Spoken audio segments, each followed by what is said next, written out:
ፋይናንሻል ታይምስ እንደዘገበው ከሆነ የአሜሪካው ፕሬዝዳንት ዶናልድ ትራምፕ ጦርነቱን የሚያባብሱ ወይም ኤስካሌት የሚያደርጉ ከሆነ ኢራን ጥቃቷን ከመካከለኛው ምስራቅ ውጭ በማስፋት በአውሮፓ በሚገኙ የወታደራዊ የጦር ሰፈሮች ላይ ጥቃት ለመሰንዘር እያሰበች መሆኑ ተገልጿል። ኢራን በደቡብ ምስራቅ አውሮፓ የሚገኙ የአሜሪካ የጦር ሰፈሮች ወይም የአሜሪካ ጦር የሚጠቀምባቸውን በተለይ በቅርቡ ለአሜሪካ ፍቃድ የሰጠችው ቡልጋሪያ ላይ የሚገኘው የቤዝመር የአየር ጦር ሰፈርና በቆጵሮስ የሚገኙ የጦር ሰፈሮች ኢላማ ሊሆኑ እንደሚችሉ እየተገለጸ ይገኛል። ይህንን ተከትሎ የኔቶ ኃላፊዎች በሰጡት መግለጫ የትኛውንም አይነት ስጋት ለመመከትና አባል ሀገራቱን ለመጠበቅ ዝግጁ መሆናቸውን አስታውቀዋል። የኔቶ የመከላከያ ስርዓትም ጠንካራ መሆኑን ለማሳየት ቀደም ሲል ከኢራን ወደ ቱርክ ተተኩሰዋል ተብሎ የነበሩትን ባሊስቲክ ሚሳኤሎችን የአየር መከላከያ ስርዓታቸው በተሳካ ሁኔታ ማክሸፉን ለማስታወስ ወደዋል። ከዚህ ባሻገር ጦርነቱ የሚያገረሽና ተባብሶ የሚቀጥል ከሆነ ኢራን በሆርሙዝ ሰርጥ ያሉትን የፋይበር ኦፕቲክ ገመዶችንም ልታጠቃ እንደምትችል ነው እየተጠቆመ ያለው። በሌላ በኩል ደግሞ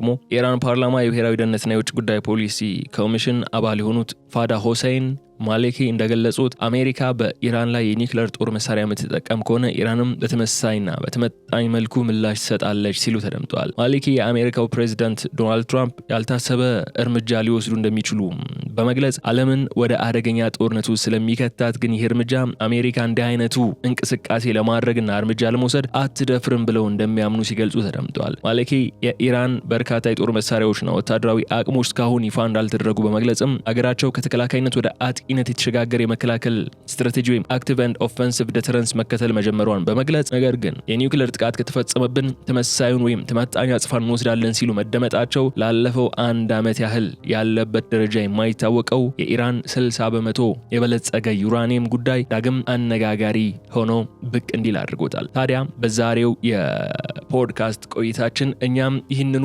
አነጋጋሪው የኢራን የዩራኒየም ጉዳይና እየተነሱ ያሉትን ነጥቦች አንስተን ቆይታ እናደርጋለን። አብራችሁን በመቆየት እንድትከታተሉ እንጋብዛችኋለሁ። የገበያ ግሎባልን የዩቲዩብ ገጽ ሰብስክራይብ አድርጉ፣ ቪዲዮውን ላይክ አድርጉ፣ ሀሳብ አስተያየታችሁንም በኮሜንት መስጫው ላይ እንድታስቀምጡልን እንጋብዛችኋለሁ። ከተከታይ አጭር መሸጋገሪያ በኋላ ተመልሰን ስንመጣ በዝርዝር ጉዳዮች ነው የሚሆነው። በድጋሚ መልካም ቆይታ።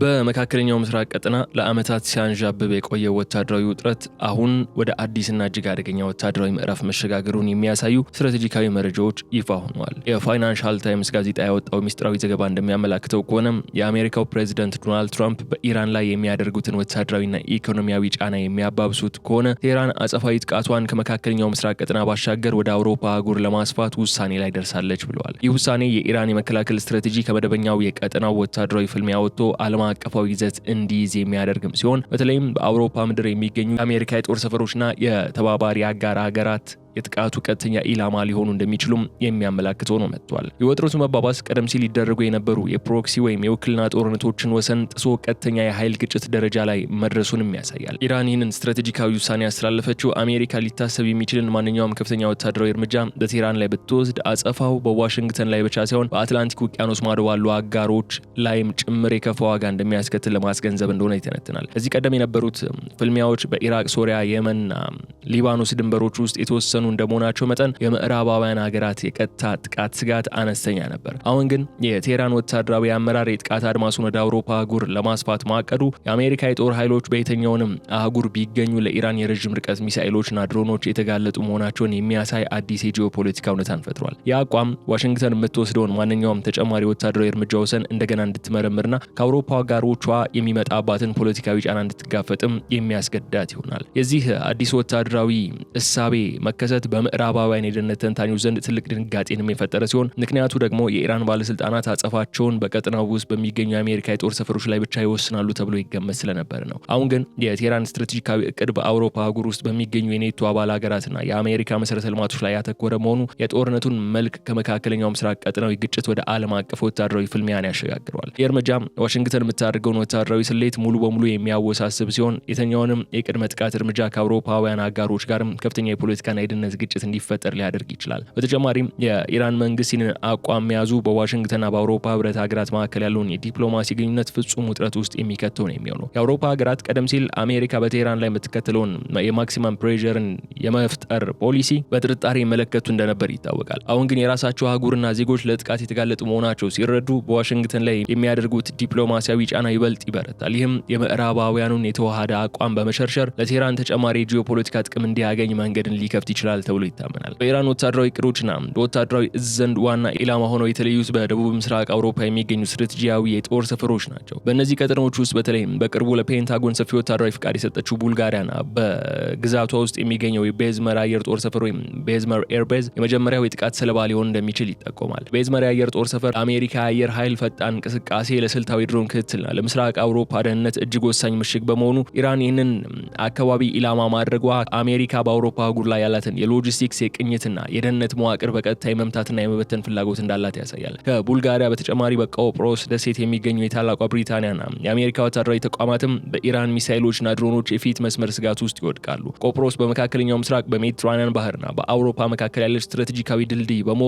እዚያ የሚገኙ የጦር ሰፈሮች መምታት አሜሪካና ምዕራባውያን አጋሮቿ በሰሜን አፍሪካና በመካከለኛው ምስራቅ የምታደርገውን የመረጃ ስብስብ፣ የክትትል ቅኝት እንዲሁም ሌሎች እንቅስቃሴዎች ሙሉ በሙሉ ሽባ የማድረግ ከፍተኛ አቅምን አለው። የደቡብ ምስራቅ አውሮፓ ቀጠናዎች ለአሜሪካ የጦር አየር ኃይል ቅርብ ከመሆናቸውም በላይ ለመካከለኛው ምስራቅ ኦፕሬሽኖች ዋነኛ ድጋፍ ሰጪ ግንባርም ናቸው። ኢራን በእነዚህ አካባቢዎች ላይ የምታደርገውን ጥቃት የቀጠናውን ጦርነት ወደ አውሮፓ ደጅ በመውሰድ የምዕራባውያንን የወታደራዊ ዝግጅት ሚዛን የሚያናጋም ሲሆን የአየር መከላከያ ስርዓቶቻቸውም በበርካታ ግንባሮች ላይ እንዲበታተኑ ያስገድዳቸዋል። ይህ ደቡብ ምስራቅ አውሮፓ የጦር ሰፈሮች ስጋትን በእነዚህ ሀገራት የውስጥ ፖለቲካ ላይም ከባድ መናጋትን መፍጠር ጀምሯል። ለምሳሌ የቡልጋሪያ ህዝብና የፖለቲካ አመራሮች ሀገራቸው በዋሽንግተንና በቴህራን መካከል ባለው ከባድ ፍልሚያ ውስጥ ሳትወድ በግድ እጇን እንድታስገባ መደረጓም ከፍተኛ ስጋት አሳድሮባቸዋል። የአሜሪካ የጦር ሰፈሮችን ማስተናገዳቸው ቀደም ሲል ለደህንነታቸው ዋስትና ይሆናል ተብሎ ቢታመንም አሁን ግን በቀጥታ ለኢራን የረዥም ርቀት ባሊስቲክ ሚሳኤሎች የፊት መስመር ኢላማ ማድረጉም በመንግስት ባለስልጣናት ዘንድ ከባድ ውጥረትን ፈጥሯል። በተመሳሳይ በቆጵሮስ ደሴት የሚገኙ የብሪታንያ የሉዓላዊ የጦር ሰፈሮች ሶቨሬን ቤዝ ኤሪያስም ለአስቸኳይ ጊዜ ዝግጅት ከፍተኛ ጥንቃቄ እንዲያደርጉ ተነግሯቸዋል። እነዚህ የጦር ሰፈሮች ለንግድና ለቱሪዝም ክፍት ከሆኑ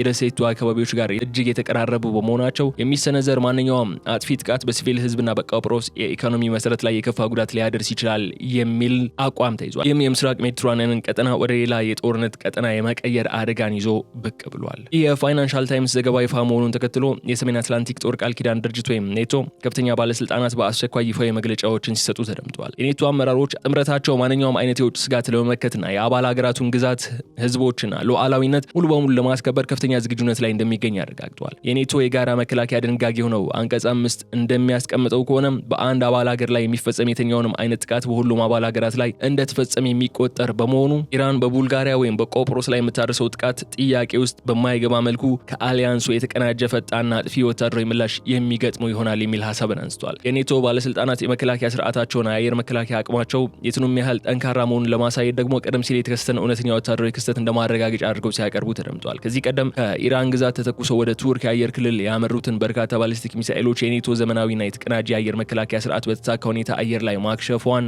አስታውሷል። ይህ ክስተት የሚያሳየው የኔቶ የራዳር የቅድመ ማስጠንቀቂያና ሚሳኤል ማክሸፊያ ቴክኖሎጂ ለኢራን የረዥም ርቀት ሚሳኤል ጥቃቶች ከፍተኛ ስትራቴጂካዊ ዝግጅት ማድረጉና በቀጠናው ያለውን ወታደራዊ በላይነት ለማስጠበቅም ዝግጁ መሆኑን ነው የሚያሳየው። ይህ የኔቶ አቋም ዋሽንግተንና ብራስልስ በኢራን ማስፈራሪያዎች እንደማይናወጡ የሚያሳይ ቢሆንም የድርጅቱ ወታደራዊ እንቅስቃሴ መጨመር ግን የቀጠናውን ስጋት የበለጠ ያባብሰዋል። አሊያንሱ በደቡብ ምስራቅ አውሮፓ ያለውን የአየርና የባህር መከላከያ መስመር በከፍተኛ ሁኔታ ማጠናከሩ የመካከለኛው ምስራቅ ግጭት ወደ ሰሜን አትላንቲክ አባል ሀገራት ደጅ በመድረሱ የተፈጠረውን ስትራቴጂካዊ ስጋት መጠን በግልጽ ያሳያል። ሆኖም የኔቶ የተቀናጀ የመከላከያ አቅም በወታደራዊ ደረጃ የቱንም ያህል የላቀ ቢሆንም በቱርክ አየር ክልል የተከሰተው አይነት አጋጣሚ የፖለቲካ ውጥረቱን ከፍ አድርጎታል። ቱርክ የኔቶ አባል ብትሆንም ከኢራን ጋር ረዥም የጋራ ድንበር ነው ስብስብ ኢኮኖሚያዊ፣ ዲፕሎማሲያዊ ግንኙነት ያላት ሀገር በመሆኗ አየር ክልሏ የጦርነት አውድማ እንዲሆን አትፈልግም። የኢራን ሚሳኤሎች በአንካራ ሰማይ ስር መክሸፋቸው ቱርክን በኔቶ ግዴታዎቿና በቀጠናዊ ዲፕሎማሲያዊ ሚዛኗ መካከል አስቸጋሪ ሁኔታ ውስጥ ይጥላታል። በተጨማሪም የኔቶ አንቀጽ 5 በስራ ላይ ለመዋል የሚደረጉ ዝግጅቶች በአውሮፓ ህዝብ ዘንድ አዲስ ልቦናዊ ስጋትን ይፈጥራሉ። አውሮፓ ድንበር ውጭ የተነሳ ግጭት ወደ አህጉሩ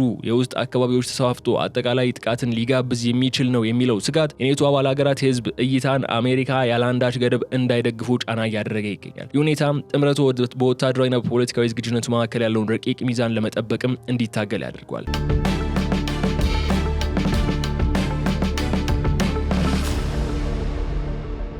በመካከለኛው ምስራቅ የሚቀሰቀሰው ወታደራዊ ግጭት እያገረሸ ነው ወደ ባሰ አደገኛ ደረጃ እየተሸጋገረ የሚሄድ ከሆነ ደግሞ ኢራን ኃይሏን መደበኛ ባልሆኑና ከፍተኛ ኢኮኖሚያዊ ውድመት በሚያደርሱ ስትራቴጂካዊ ስሌቶች ላይ ልታውለው እንደምትችል ተጠቁሟል። ከዚህም መካከል በሆርሙዝ ሰርጥ የተዘረጉትንና አህጉራትን በኢንተርኔት በፋይናንስና በመረጃ ልውውጥ የሚያገናኙትን የውቅያኖስ ስር የፋይበር ኦፕቲክ ገመዶች የማጥቃትና የማስተዋጎል ዋነኛው ስጋት ተደቅኗል። የሆርሙዝ ሰርጥ በዓለም አቀፍ የነዳጅ ንግድ ፍሰት ውስጥ ያለውን ወሳኝነትና ታሪካዊ ካርታ በመላው ዓለም ዘንድ የሚታወቅ ቢሆንም በስሩ የሚያልፉት የውቅያኖስ ስር የመረጃ ገመዶች ግን ለዓለም አቀፍ የፋይናንስ ስርዓትና ለዲጂታል ኮሚኒኬሽን እውነተኛ የጀርባ አጥንት ናቸው። ኢራን እነዚህን የፋይበር ኦፕቲክ ገመዶች በታሰበበት ሁኔታ ብታጠፋ ወይ ብትበጥስ በምዕራባውያን ሀገራት የፋይናንስ ተቋማት በወታደራዊ መረጃ ልውውጥና በዓለም አቀፍ የንግድ ፍሰት ላይ የሚያስከትለው ውድመት ከመደበኛ ቦምብ ጥቃት ወይም ከሚሳኤል ውድመት በላይ ሊሆን እንደሚችል ይነሳል። የአካሄድ ኢራን ያልተመጣጠነ የጦርነት ስትራቴጂን ወይም አሲሜትሪክ ወርፌር በመጠቀም ምዕራባውያንን በኢኮኖሚና በቴክኖሎጂ ሽባ ለማድረግ ያላትን ስትራቴጂካዊ እቅድ የሚያሳይ ሲሆን የግጭቱን ወሰን ከመሬት ከባህርና ከአየር አውደ ግንባር ባሻገር ወደ አውታረ መረብና የመረጃ መዋቅር ያሰፋዋል። የፋይበር ኦፕቲክ ገመዶችን ኢላማ ማድረግ የኢራን አጸፋዊ ምላሽ ምን ያህል አጠቃላይና ሁለንተናዊ እንደሆነም ያመለክታል። የቴህራን ወታደራዊ ዕቅድ አውጪዎች የምዕራባውያን ሀገራት ጥገኝነት በዲጂታል መሰረተ ልማት ላይ ከፍተኛ መሆኑን በመረዳት ይህንን ደካማ ጎን እንደ ስትራቴጂካዊ ማንሻ በመጠቀም በአሜሪካና በአውሮፓ አጋሮቿ ላይ ከፍተኛ ኢኮኖሚና የስነ ልቦና ጫና ለማሳደርን አልመዋል። ይህ ሁኔታ ግጭቱ በቀጠናዊ ደረጃ ብቻ ሳይወሰን መላውን ዓለም አቀፋዊ የዲጂታል ኢኮኖሚ አደጋ ላይ የሚጥል አዲስ የጦርነት ምዕራፍም ሊከፍት ይችላል። የዲጂታል መሰረተ ልማቶችን ኢላማ የማድረግ ስጋት ደግሞ በዓለም አቀፍ ደረጃ በቴክኖሎጂ ኩባንያዎችና በፋይናንስ ተቋማት ዘንድ ትልቅ ድንጋጤን ፈጥሯል። በባህር ስር የተዘረጉት እነዚህ ገመዶች ከተጎዱ በአውሮፓ በእስያና በመካከለኛው ምስራቅ መካከል የሚደረገው ዕለታዊ የቢሊዮን ዶላሮች የፋይናንስ ልውውጥ፣ የባንክ ዝውውርና የአየር መንገድ የመረጃ ማዕከላትን በቅጽበት ሽባ ሊያደርጋቸው ይችላል። ይህ ደግሞ በምዕራባውያን ሀገራት ሸቀጦች ዋጋ እንዲያሻቅብ፣ የፓይፕላይንና የአቅርቦት መስመሮች እንዲቋረጡ በማድረግ ፈጣን የኢኮኖሚ ውድቀትን ያስከትላል። በተጨማሪም የባህር ስር ገመዶች ማቋረጥ ከመደበኛ ወታደራዊ ውጊያዎች ይልቅ ለኢራን አነስተኛ ወታደራዊ ዋጋ የሚያስከፍላት ነገር ግን ከፍተኛ ጉዳት የሚያደርስ ስልትን ሆኖ ብቅ ይላል። የባህር ስር አካባቢዎች በሙሉ ሰዓት ለመጠበቅ የኔቶ የባህር ኃይል አቅም ቢኖረው በሺዎች የሚቆጠሩ ኪሎ ሜትሮችን የሚሸፍኑ ገመዶችን ከስውርና ድብቅ ጥቃቶች ሙሉ በሙሉ መጠበቅ እጅግ አስቸጋሪ ነው። ሆኖም ዲጂታል መሰረተ ልማቱን ለአዲሱ የኃይሎች ፍልሚያ ዋነኛ አደጋና ተጋላጭ ያደርገዋል። የውጥረቱን አሳሳቢነት በይፋ የሚያረጋግጥና ፍልሚያውን ወደ ከባድ ስትራቴጂካዊ ምዕራፍ የሚያሸጋግር ሌላው መረጃ የወጣው ደግሞ ከቴህራን ከፍተኛ የፖለቲካና የደህንነት ማዕከል ውስጥ ነው። የኢራን የፓርላማ ብሔራዊ ደህንነትና የውጭ ጉዳይ ፖሊሲ ኮሚሽን አባል የሆኑት ፋዳ ሁሴን ማሊኪ በሰጡት ይፋዊ መግለጫ አሜሪካ በኢራን ላይ የኒውክሌር ጦር መሳሪያ የምትጠቀም ከሆነ ቴህራንም በተመሳሳይና በተመጣጣኝ መልኩ የኒውክሌር አጸፋዊ ምላሽ የምትሰጥ መሆኑ የሚናገር መልእክትን አስተላልፈዋል። ይህ መግለጫ በኢራን ከፍተኛ አመራሮች ዘንድ የኒውክሌር አቅም እንደ መከላከያ አጸፋ መስጫ መሳሪያ መጠቀም እሳቤ መኖሩን ለመጀመሪያ ጊዜ በግልጽ ያሳየም አደገኛ ንግግር ሆኗል። ማሊኪ እንዳሉት ከሆነ የአሜሪካው ፕሬዚደንት ዶናልድ ትራምፕ ያልታሰቡ ድንገተኛና ያልተገመቱ ወታደራዊ ውሳኔዎችን ሊወስኑ የሚችሉ መሆናቸውን ኢራን ታምናለች ብለዋል። ነገር ግን አሜሪካ በኢራን ላይ የኒውክሌር ጥቃት መፈጸም ሙሉን ዓለም ወደማያዳግም አደገኛ ውድመት፣ ጥፋትና አህጉራዊ ምስቅልቅል የሚያስገባ በመሆኑ ዋሽንግተን እንዲህ አይነት እብደት ያለበትን እርምጃ ለመውሰድ አትደፍርም ብለው እንደሚያምኑም ገልጿል። የአስተያየት የቴህራን አመራሮች የአሜሪካን ቀይ መስመርና የትራምፕን ወታደራዊ ውሳኔዎች በጥንቃቄ እየገመገሙ መሆናቸውና የስነ ልቦና ጦርነትም አያይዘው እየመሩ መሆናቸውን የሚያሳይ ሆኖ ተገኝቷል። የፋይዳ ሁሴን ማሊኪ ይፋዊ ማስጠንቀቂያ በቴህራንና በዋሽንግተን መካከል ያለውን ወታደራዊ ንግግር ወሰን በከፍተኛ ሁኔታ ቀይሮታል ነው የተባለው። ቀደም ሲል ይደረጉ የነበሩ መግለጫዎች በመደበኛ ሚሳኤሎች፣ በድሮን ጥቃቶችና በቀጠናዊ ፕሮክሲዎች ላይ ያተኮሩ የነበሩ ሲሆን አሁን ግን የኒውክሌር አጸፋዊ ምላሽ አጀንዳ በይፋ ጠረጴዛ ላይ መውጣቱ የፍልሚያውን አደገኛነት ወደ ከፍተኛው ጣሪያ አድርሶታል። ይህ ሁኔታ በምዕራባውያን የደህንነት ተንታኞች ዘንድ ትልቅ ስጋት የፈጠረም ሲሆን የኢራን አመራሮች የፖሊሲና የመከላከያ አቋማቸውን ምን ያህል ወደ አጥቂነት እንደለወጡት ግልጽ ማረጋገጫ ተደርጎም ይወሰዳል። የማስጠንቀቂያ በኢራን የውስጥ ፖለቲካዊ መዋቅር ውስጥ ቢሆን ትልቅ ለውጥ መምጣቱን ያመላክታል። ቀደም ሲል የኢራን ከፍተኛ መንፈሳዊ መሪ አያቶላ አሊ ኻሜኔ በኒውክሌር ጦር መሳሪያ ላይ የሃይማኖታዊ ገዳ ወይም ፋቷ ጥለው እንደነበር የሚታወቅ ቢሆንም አሁን ግን የፓርላማ አባላትና የደህንነት ባለስልጣናት በይፋ ስለ ኒውክሌር አጸፋ ማውራታቸው የአቋም የመለወጡ ወይም የመላላቱን እድል ፍንትው አድርጎ የሚያሳይ ሆኗል። አገሪቱ ለህልውናዋ ከባድ ስጋት ደቀነብኝ ብላ ካመነች ማንኛውም አይነት አጥፊ መሳሪያ ለመጠቀም ወደ ኋላ እንደማትልም ለዋሽንግተን ግልጽ መልእክት ለማስተላለፍ እየሞከረች ትገኛለች። በተጨማሪም የኒውክሌር አጸፋዊ ምላሽ ዛቻው በአቅራቢያው በሚገኙ ምስራቅ አውሮፓና የመካከለኛው ምስራቅ አገራት ላይም ከፍተኛ ፍርሃትን የሚያነሳሳ የተነሳ ነው። በኒውክሌር ጦርነት የሚፈጠረው የጨረርና የአካባቢ ብክለት አደጋ ድንበር የሌለው በመሆኑ ማንኛውም በቴህራንና በዋሽንግተን መካከል የሚደረግ የኒውክሌር ልውውጥ መላውን ዩሬሽያ አህጉር ወይም ህይወት አደጋ ላይ የሚጥል ይሆናል። ይህም በዓለም አቀፍ የኒውክሌር እገዳና ደህንነት ስምምነቶች ላይ ከባድ ስብርባሪን ይፈጥራል። የኢራን ፓርላማ የብሔራዊ ደህንነትና የውጭ ጉዳይ ፖሊሲ ኮሚሽን አባል የሆኑት ፋዳ ሁሴን ማሊክ በገለጻቸው ወቅት የኢራን ወታደራዊ አቅምና የጦር መሳሪያ ዝግጅት እስካሁን ዓለም ካየው ወይም ከገመተው በላይ እጅግ የላቀና ጥልቅ መሆኑን ጠቁመዋል። ኢራን በርካታ ዘመናዊ ጦር መሳሪያዎች፣ የመሬት ለመሬትና የባህር ላይ ተሻጋሪ ሚሳኤሎች፣ የላቁ ድሮን ቴክኖሎጂዎችና ስትራቴጂካዊ ወታደራዊ አቅሞች ያሏት ቢሆንም እነዚህን እስካሁን ይፋ እንዳልተደረጉና ለጠላት ያልተገለጹ ሚስጥሮች ሆነው እንደሚቀጥሉም ተናግረዋል። የወታደራዊ ሚስጥራዊነት አካሄድ ደግሞ የቴህራን የጦርነት ስትራቴጂ ዋነኛ አካል ሲሆን ተቃዋሚዎቿና ምዕራባውያን አጋሮች የኢራንን እውነተኛ ወታደራዊ አቅምና የጥቃት መጠን በትክክል እንዳያውቁ በማድረግ ከፍተኛ የስነ ልቦና ፍርሃትና እርግጠኛ አለመሆንን ለመፍጠር ታስቦ የተዘጋጀ ነው። ከዚህም በላይ ማሊኪ እንደገለጹት ከሆነ አገራቸው ቀደም ሲል ትከተለው የነበረውን ተገዢ ተከላካይ ወይም ጥቃት እስኪፈጸምባት ድረስ የመጠበቅ ፖሊሲ ሙሉ በሙሉ በመተው አሁን ወደ አጥቂና ንቁ የመከላከል ስትራቴጂ ወይም አክቲቭ ኤንድ ኦፌንሲቭ ዲተረንስ መሸጋገሩ አንስቷል። ይህ ስትራቴጂካዊ ሽግግር የኢራንን የወታደራዊ እሳቤ መሰረት ያወቀ ሲሆን ትርጉሙም ኢራን አደገኛ ጥቃት እስኪፈጸምባት ድረስ በጸጥታ አትቀመጥም። ስጋት ተደቅኖብኛል ወይም ሀገራዊ ደህንነት አደጋ ላይ ተጥሏል፣ ወድቋል ብላ የምታስብባቸው አካላትና የጦር ሰፈሮችን ቀድማ ለመምታት ወይም ፕሪኤምፕቲቭ ስትራይክ ልትሰነዝርባቸው የምችልበትን ወታደራዊና ስትራቴጂካዊ ዝግጁነትን አጠናቃለች ማለት ነው እየተባለ ነው ያለው። የአዲሱ አጥቂ መከላከል ስትራቴጂ የቴህራንን አጠቃላይ የወታደራዊ እዝ መዋቅርና የቀጠናውን የጦርነት ስልትም የሚለውጠው ሆኖ እናገኘዋለን። ኢራን አጸፋዊ ምላሽ ለመስጠት ብቻ ሳይሆን የቀጠናውንና የአውሮፓን ወታደራዊ እንቅስቃሴ ተከታታይ ስጋት ውስጥ በመክተት ጠላቶቿ የመጀመሪያውን ወታደራዊ እርምጃ ከመውሰዳቸው በፊት እንዲያንገራግሩ ለማድረግም አልማ ነው እየሰራች ያለችው። የአካሄድ በምዕራባውያን ጥምረት ዘንድ ከፍተኛ ውጥረት የፈጠረም ሲሆን የቀጠናው ፍልሚያ ከመከላከያ አጥር ወጥቶ ወደ የተኛውንም ጊዜ ሊቀሰቀስ ወደሚችል አውዳሚ የጦርነት ምዕራፍ እንዲሻገርም እያደረገው ይገኛል።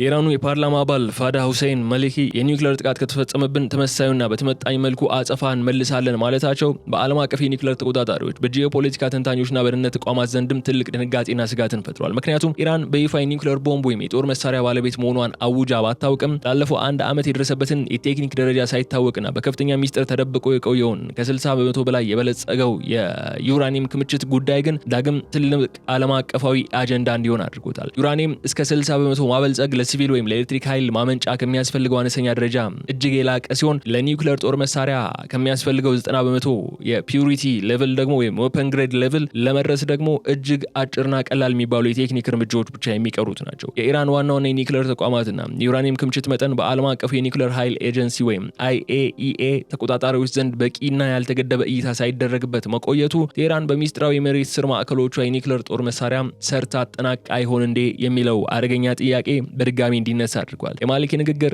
ኢራን ቀድሞውን ወደ ኒውክሌር ባለቤትነት ተሸጋግራ ሊሆን እንደሚችል ወይም የኒውክሌር ቦምብ ለመገጣጠም የሚያስፈልጋትን አነስተኛ ጊዜ ብሬክአውት ታይም ሙሉ በሙሉ አጠናቃ ውሳኔ ብቻ እየጠበቀች እንደሆነ የሚያሳይ ስትራቴጂካዊና አሳሳቢ መልእክት እንደሆነም ባለሙያዎች እያስረዱ ይገኛሉ። ይህ በሚስጥር የተሸፈነ የኒውክሌር እድገት ለዋሽንግተንና ለቴል አቪቭ ትልቅ ወታደራዊ ስሌት እንቅፋት ሆኗል። ኢራን የኒውክሌር አጸፋዊ ምላሽ እሰጣለሁ ማለቷ ምዕራባውያን በቴህራን ላይ ሊወስዱት የሚያስቡትን ማንኛውም አይነት የፊት መስመር ጥቃት ወይም የኒውክሌር ተቋማት ውድመት እርምጃ እጅግ አደገኛና ያልተጠበቀ አህጉራዊ አደጋ ሊያስከትል የሚችል ያደርገዋል። ይህም የቴህራን የኒውክሌር ካርድ ወታደራዊ አቅሟን ለመጠበቅና ዋሽንግተንን ለማስፈራራት የተቀየሰ ዋና ስትራቴጂካዊ መከላከያ መሆኑን ያረጋግጣል። የዩራኒየም ማበልጸግ ሂደት ከ60 በመቶ ወደ 90 በመቶ ለማድረግ ጥቂት ሳምንታት አልፎ ተርፎም ቀናት ብቻ እንደሚወስድ የሚናገሩት የኒውክሌር ቴክኖሎጂ ባለሙያዎች ኢራን አሁን ያለችበት ደረጃ የኒውክሌር ደጃፍ ሀገር ወይም ትሬሽሆልድ ኒውክሌር ስቴት አድርጓታል ይላሉ። ይህ ማለትም ቴህራን የኒውክሌር ቦምብ በይፋ ባታመርትም የመስራት አቅሙና የቁሳቁስ ክምችቱ ግን በእጇ ላይ ይገኛል ነው የሚሉት። ይህ ደግሞ በምዕራባውያን ደህንነት ክፍሎች ዘንድ ሀገሪቱ በሚስጥር የመጀመሪያን የኒውክሌር ሙከራ አድርጋ ሊሆን ይችላል የሚል ግምት እንዲፈጠር ያደርጋል። በተጨማሪም የIAEA ተቆጣጣሪዎች ወደ ኢራን ሚስጥራዊ ተቋማት ገብተው ፍተሻ የማድረግ እድላቸው መገደቡ ዓለም አቀፉ ማህበረሰብ በቴህራን እውነተኛ የኒውክሌር ደረጃ ላይ ሙሉ መረጃ እንዳይኖረው አድርጎታል። ይህ መረጃ እጥረት ዋሽንግተንና እስራኤል ሊወስዱት የሚችሉትን የወታደራዊ እርምጃ ወሰን እጅግ ውስብስብ ያደርገዋል። ምክንያቱም ያልተመጣጠነ ወይም ያልተሟላ መረጃ ላይ ተመስርቶ የሚወሰድ የትኛውንም አይነት ጥቃት ኢራን ያለችበትን የኒውክሌር አቅም ተጠቅማ ፈጣንና ጠንካራና አጥፊ አጸፋ እንድትሰጥ ሊገፋፋት ይችላል ተብሎ ስለሚታመን ማለት ነው። በአሜሪካ በኩል በፕሬዚዳንት ትራምፕ የውጭ ፖሊሲ የደህንነት ውሳኔዎችና የወታደራዊ እርምጃዎች ሁልጊዜም ቢሆን በስትራቴጂካዊ እርግጠኛ አለመሆን ወይም ስትራቴጂክ አንፕሬዲክታቢሊቲ የተሞሉ ናቸው። ትራምፕ በስልጣን ዘመናቸው ቀደም ሲል ከኢራን የኒውክሌር ስምምነት ወይም JCPOA አሜሪካ ነጠል አድርገው ማውጣታቸው፣ በባግዳድ ዓለም አቀፍ ኤርፖርት አቅራቢያ በጀነራል ቃሲም ሱሌማኒ ላይ ቀጥተኛ የድሮን ጥቃት እንዲፈጸም ማዘዛቸውና በአሁኑ ወቅት በቴህራን ላይ የሚከተሉት ከፍተኛ ወታደራዊ ማስፈራሪያ ኢራን ወደ ተስፋ መቁረጥና ጥብቅ ውሳኔዎች እንድታመራ እየገፋፏት ይገኛሉ። የትራምፕ አስተዳደር በኢራን ላይ የሚከተለውን ከፍተኛ ወታደራዊ ኢኮኖሚያዊ ጫና እስከ መጨረሻው ገደብ ድረስ ለማድረስ ያለው ፍላጎት በዋሽንግተንና በቴህራን መካከል የነበሩትን ጥቂት የዲፕሎማሲ መንገዶችና የጀርባ ደጅ ንግግሮች ሙሉ በሙሉ እንዲዘጉ አድርጓቸዋል። ይህ በዶናልድ ትራምፕ የሚመራው ያልተጠበቁ ውሳኔዎችን የማስተላለፉ ስልት ለኢራን እጅግ አደገኛ ስጋት ቢሆንም በቴህራን በኩል ግን የራሷን የኒውክሌርና የወታደራዊ አቋም እስከ መጨረሻው ቀይ መስመር እንድታፋጥነው አድርጓታል። ኢራን የትራምፕ አስተዳደር ድንገተኛና ያልታሰበ ወታደራዊ ጥቃት ሊሰነዝርብኝ ይችላል በሚል ስጋት የራሷን የቅድመ ጥቃት ዝግጅት ማጠናቀቋን በተደጋጋሚ አንስታለች። ይህን ሁለቱም ሀገራት ወደማይመለስ ትንንሽ ስህተቶች እንኳን ወደ ከፍተኛ አህጉራዊ ጦርነት ሊመሩ ወደሚችሉበት አደገኛ የገደል አፋፍ ነው እየከፈተራቸው የሚገኘው። ሆኖም ግን ይህ የትራምፕ ጠንካራና ያልተጠበቀ አካሄድ በአውሮፓ ጥምረት ሀገራትና በኔቶ አባላት ዘንድ ከፍተኛ ፖለቲካዊና ወታደራዊ ስጋትን ፈጥሯል። አሜሪካም ተወስደው ድንገተኛ ወታደራዊ እርምጃ ኢራን በአውሮፓ ምድር የሚገኙ የጦር ሰፈሮች ላይ የምትሰነዝረው አጸፋዊ ጥቃት መነሻ ሊሆን ስለሚችል የአውሮፓ ሀገራት ሳያውቁትና ሳይዘጋጁበት የጦርነቱ ቀጥተኛ ሰለባ የመሆን አደጋ ተደቅኖባቸዋል። ይህም በዋሽንግተንና በአውሮፓ አጋሮች መካከል ያለውን ወታደራዊ የተቀናጀ እዝና የጋራ ደህንነት ፖሊሲ ላይ ከፍተኛ ክፍተት እንዲሁም አለመግባባትና የስልት ልዩነት እንዲፈጠር ምክንያት ሆኗል። የፕሬዚደንት ትራምፕ በመጀመሪያ አሜሪካ ወይም ቅድሚያ ለአሜሪካ አሜሪካ ፈረስት የሚለው ፖሊሲ በመርህ ደረጃ አውሮፓውያን የበለጠ እንዲሰጉ ያደርጋቸዋል። አሜሪካ ከአትላንቲክ ውቅያኖስ ማዶ በመሆኗ ለኢራን አብዛኞቹ መደበኛ ሚሳኤሎች ቀጥተኛ ተጋላጭ ባትሆንም በአውሮፓ ምድር የሚገኙ የኔቶ አባል ሀገራት ግን ለቴህራን የረዥም ርቀት ወታደራዊ አቅም ቅርብ ናቸው ተብሎ ይታመናል። ይህም ዋሽንግተን የምትወስደውን ድንገተኛ የጥቃት ውሳኔ ለዋሽንግተን አነስተኛ፣ ለአውሮፓ ግን ከባድ አህጉራዊ አደጋ ሊያመጣ ይችላል የሚል ስጋት እንዲነሳ አድርጓል። በተጨማሪም የትራምፕ አስተዳደር ውስጥ ባሉ ወታደራዊ አማካሪዎች መካከል ያለው የስልት ልዩነት የፖሊሲውን አጣብቂኝ ያሳያል። አንዳንዶቹ የቴህራንን ወታደራዊ ተቋማት ሙሉ በሙሉ መደምሰስ የሚያስችል ፈጣን የአየር ጥቃት ሲደግፉ፣ ሌሎች ደግሞ እንዲህ ያለው እርምጃ መላውን አውሮፓና መካከለኛው ምስራቅን ወደ ረዥም የጥፋት ጦርነት ይስባል የሚል ሀሳብ አላቸው። ይህ በዋሽንግተን የውሳኔ ሰጪ ማዕከላት ዘንድ ያለው እርግጠኛ አለመሆን ደግሞ የቴህራን አመራሮች የበለጠ ጠንካራና አጥቂ አቋም እንዲይዙ መንገድ እየፈጠረላቸው እንደሆነ ነው የሚነሳው። የኢራን ወታደራዊ የጥቃት አድማስ ከመካከለኛው ምስራቅ ወጥቶ ወደ አውሮፓ አህጉር መስፋፋትና በሆርሙዝ ሰርጥ የሚገኙ የፋይበር ኦፕቲክ ገመዶች አደጋ ላይ መውደቃቸው ቀጠናዊ የነበረውን ፍልሚያ ወደ ዓለም አቀፍ የደህንነትና የኢኮኖሚ ውድቀት የሚለውጠው ሆኗል። በደቡብ ምስራቅ አውሮፓ የሚገኙ እንደ ቡልጋሪያና ቆጵሮስ ያሉ ሀገራት ቀደም ሲል ከመካከለኛው ምስራቅ ቀጥተኛ የጦርነት ውጥረት ራሳቸውን አርቀውና በሰላማዊ ቀጠና ውስጥ ይገኙ የነበሩ ቢሆንም አሁን ግን የቴህራን ሚሳኤሎችና ድሮኖች ቀጥተኛ ኢላማ የመሆን ከፍተኛ ስጋት ተደቅነውባቸዋል። ይህ ሁኔታ አውሮፓውያን በምስራቅ አውሮፓ ከሩሲያ ጋር ካላቸው ከባድ የጂኦፖለቲካ ውጥረት በተጨማሪ በደቡባዊና በደቡብ ምስራቃዊ ክፍሎች ሌላ አዲስ አህጉራዊ የመከላከያ ግንባር በአስቸኳይ እንዲከፍቱም ያስገድዳቸዋል። በተጨማሪም በዓለም አቀፍ የነዳጅ ንግድ ፍሰትና በኢንፎርሜሽን ቴክኖሎጂ መዋቅር ላይ የሚቃጣው ማንኛውም አይነት ስጋት በዓለም አቀፍ ኢኮኖሚ ላይ ከባድና ሊያገግም የማይችል ውድቀትን ሊያስከትል ይችላል። በሆርሙዝ ሰርጥ የሚያልፉ የውቅያኖስ ስር የፋይበር ኦፕቲክ ገመዶች ከተበጠሱ ወይም ከተቋረጡ የዓለም ባንክ የፋይናንስ ስርዓት፣ የአየር መንገድ ትራንስፖርት መቆጣጠሪያዎችና አህጉር አቋራጭ የንግድ ልውውጦችና የኢንተርኔት ግንኙነቶች በከፍተኛ ሁኔታ እንደሚስተዋጎልም ይጠበቃል። ይህም የቴህራን ማስፈራሪያ በወታደራዊ መስክ ላይ ብቻ የተወሰነ ሳይሆን በዓለም አቀፍ ማህበራዊ፣ ቴክኖሎጂካልና የኢኮኖሚ ህይወት ላይ የሚያሳድረውን ጥልቅና አጥፊ ተጽዕኖ ግልጽ ያደርገዋል። የአህጉራዊ የስጋት መስፋፋት የሰሜን አትላንቲክ አሊያንስ ወይም ኔቶ አባላት በጋራ ደህንነታቸው ላይ እንደገና እንዲመክሩና ወታደራዊ በጀታቸውን በከፍተኛ ሁኔታ እንዲጨምሩ ያስገድዳቸዋል። የአውሮፓ ሀገራት ቀደም ሲል ከዋሽንግተን ወታደራዊ እርምጃዎች ጋር ተባባሪ መሆን ፍላጎታቸው አነስተኛ ቢሆንም ጥቃቱ ወደ ግዛታቸው የመምጣት እድሉ ሰፊ መሆኑን ሲረዱ ግን የራሳቸውን የአየርና የባህር መከላከያ መስመር ለማጠናከር ይገደዳሉ። ይህም የመካከለኛው ምስራቅን ቀጠናዊ ውጥረት ወደ ዓለም አቀፋዊ ወታደራዊ አሰላለፍና ከፍተኛ የደህንነት ስጋት እንዲሻገር ያደርገዋል። የዚህ አህጉራዊ ስጋት ሌላው የጎንዮሽ ጉዳት በዓለም አቀፍ የስደተኞችና የደህንነት ፍሰት ላይ የሚፈጥረው ጫና ነው። በመካከለኛው ምስራቅና በደቡብ ምስራቅ አውሮፓ መካከል ያለው ወታደራዊ ፍጥጫ ከጨመረ በሚሊዮኖች የሚቆጠሩ ሲቪሎች ስደተኞች ቀጠናውን ጥለው ወደ ምዕራብ አውሮፓ ሊሰደዱ ይችላሉ። ይህ ደግሞ ቀድሞውኑ በኢኮኖሚና በፖለቲካ ውጥረት ውስጥ የሚገኙትን የአውሮፓ ሀገራት የማህበራዊና የደህንነት መዋቅራቸውን ይበልጥ ያወሳስበዋል።